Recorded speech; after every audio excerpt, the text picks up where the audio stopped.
নানির বাড়ি সিরিজের 9 নম্বর পর্বের আপডেট নিয়ে চলে এসেছি। বন্ধুরা, আপনারা ইতিমধ্যে 8 নম্বর পর্বটি দেখে ফেলেছেন। তো আজকে আমি আপনাদেরকে 9 নম্বর পর্বের আপডেট দিব। সো ভিডিওটি শেষ পর্যন্ত দেখতে থাকুন। এই পর্বে দেখা যায় কাঞ্চন বেলিকে ধর্ষণ করে ভাঙা ঘরের মাঝে রেখে পালিয়ে যায়। বেলির বাবা এবং সুজন বেলিকে সেখান থেকে ডক্টরের কাছে নিয়ে যায়।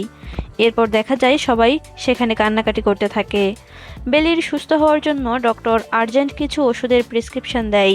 সুজন সেই প্রেসক্রিপশন নিয়ে ওষুধ কিনতে যাওয়ার পথে কাঞ্চনকে দেখতে পায়।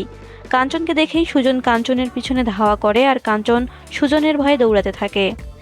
এদিকে ডক্টর বারবার বেলির পরিবারকে তাড়া দিতে থাকে, বলতে থাকে এখনও মেডিসিনগুলো কেন নিয়ে আসছে না, মেডিসিনগুলো খুব বেশি প্রয়োজন। কিছুক্ষণ পর দেখা যায় সুজন ওষুধ নিয়ে আসে এবং তার খালুকে বলতে থাকে সে কাঞ্চনকে দেখেছে। এমনটা শুনে সুজন এবং সুজনের খালু আবার বেরিয়ে পড়ে কাঞ্চনের খোঁজে। তারা দুজনে সোজা থানাতে চলে যায়। থানার ওসিকে সবকিছু বলতে থাকে। সুপ্রিয় দর্শক, নানির বাড়ি সিরিজের এমন সব ইন্টারেস্টিং সিন আপনারা দেখতে পাবেন পুরো পর্ব থেকে। নতুন পর্বের আপডেট আসা মাত্র দেখার জন্য আমাদের এই চ্যানেলটি সাবস্ক্রাইব করে রাখুন।